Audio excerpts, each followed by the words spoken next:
Hey man, how's it going? Good, how are you doing? Doing pretty good. I'm doing a live tour for GameSpot, and I want to know if there was someone I could talk to about Guild Wars 2. Absolutely. Over here we have Colin Johansson. He's a lead content designer for MarineNet for Guild Wars 2. Hey, hi, what do you know? Another Colin.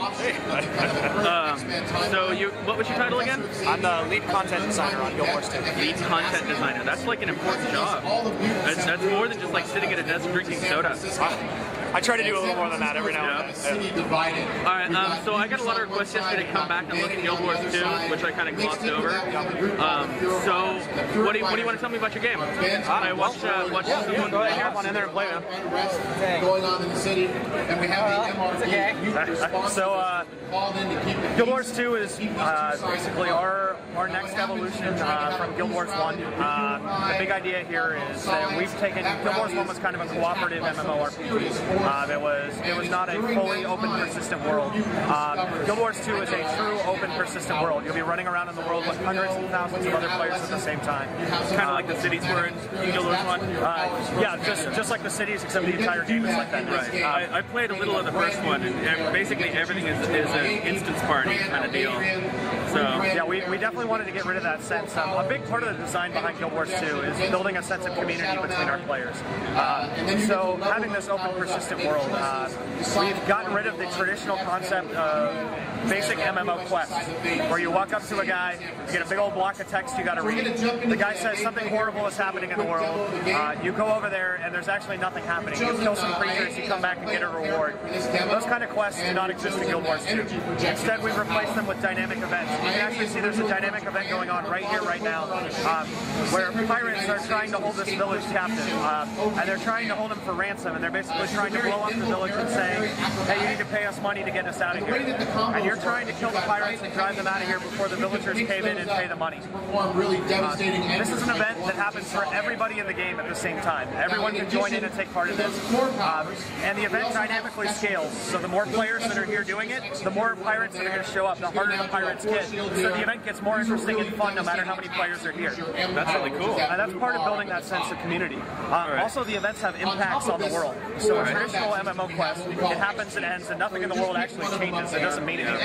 You make a new character, you come back, and hey, there's the quest again. Exactly. And in our game, because of this event system, every time you play through the game, the world can be completely different, because the events actually change the world. If a Centaur army attacks a town, and you're not able to defend the town, the Centaurs will actually take the town over, and the merchants in there are lost.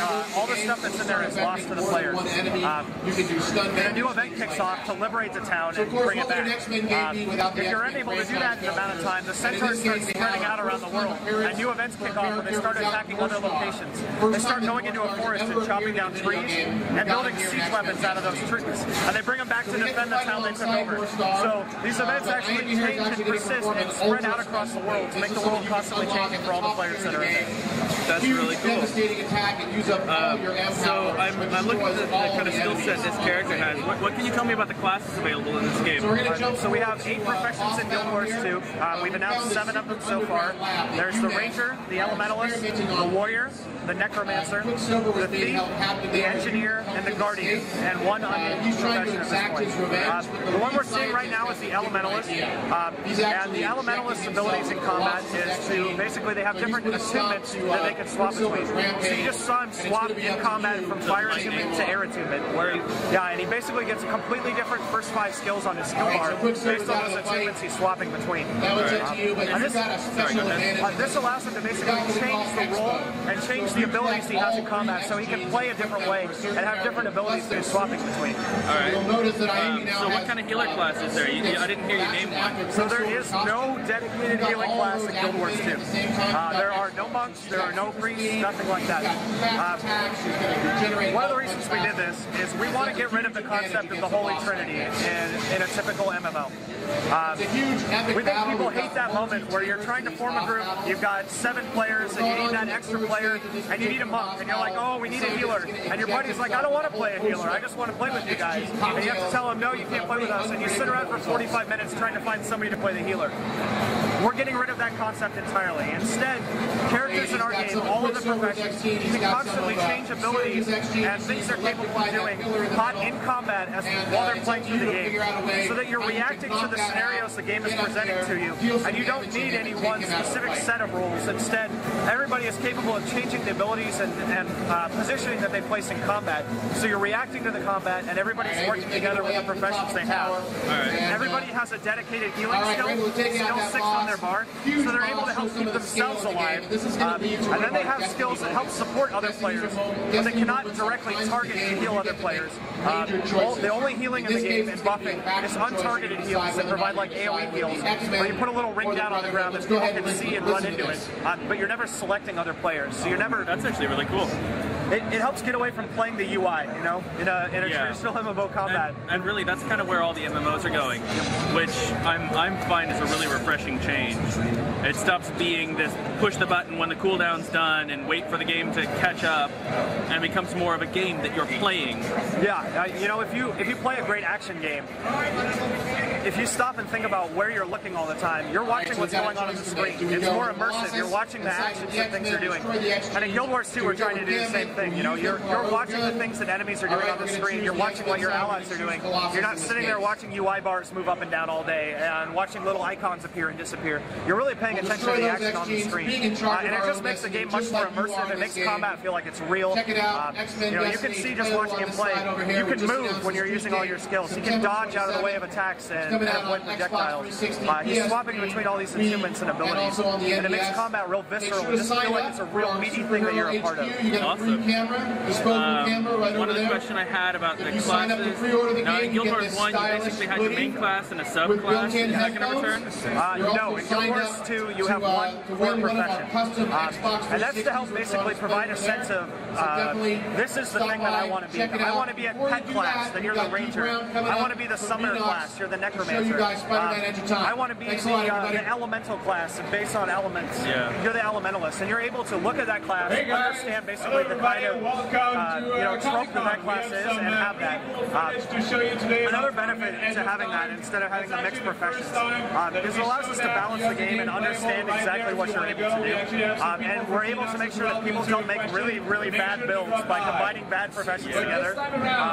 Guild Wars 1 was incredibly complicated, and we found casual players found it way too complicated, because honestly, that's why I didn't keep playing it. We're bringing you Spider-Man. We throw 2,000 skills at you and say, pick from these and make your build. And there's something really fun about that if you're a really advanced player, but new players just could not get over it, and we drove a lot of people away.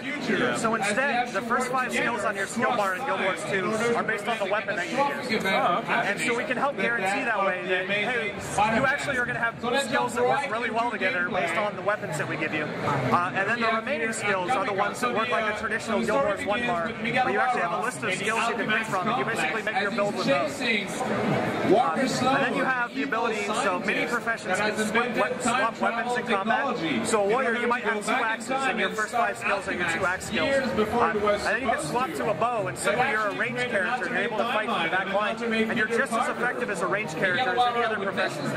You're just playing a different style of combat at that point as a warrior. The Elementalist, you can see they have the attunements that they swap between. They swap out the first 5 skills on your bar. So you're changing the way that your character plays based on doing those in combat. And it provides a level of depth. So as a casual player, you might only ever need to use fire attunement. You don't need to understand swapping between attunements. And as you get much better at the game, you start to understand swapping between those attunements. Same thing with using different weapon sets. It allows you to swap, and it has kind of built-in complexity that you learn as you play through, but you can be just as effective with just one weapon playing the game. All right, so I'm going to ask now a couple questions about, do you have any notions yet on the basic system requirements? We haven't yet revealed any information about how we're going to handle the system requirements. We're constantly trying to update our system to run on lower-end machines. I will say, the video cards that we run the game on at ArenaNet, you cannot buy them anymore. Literally, we have to order them off eBay to get our hands on them. So I hope that helps give it an idea of at least the video card requirements that you're going to have. All right. How about any kind of notion on beta dates? We haven't revealed any final information about the beta at this point. This year we're doing a closed alpha. Based on the outcome of that alpha, we'll determine when we're doing a beta, and based on the outcome of that beta, we'll determine what our release date will be. So at this point, we really don't know. It's when it's done and when we're happy with it. We'll progress through each one of those. All right. What's the website?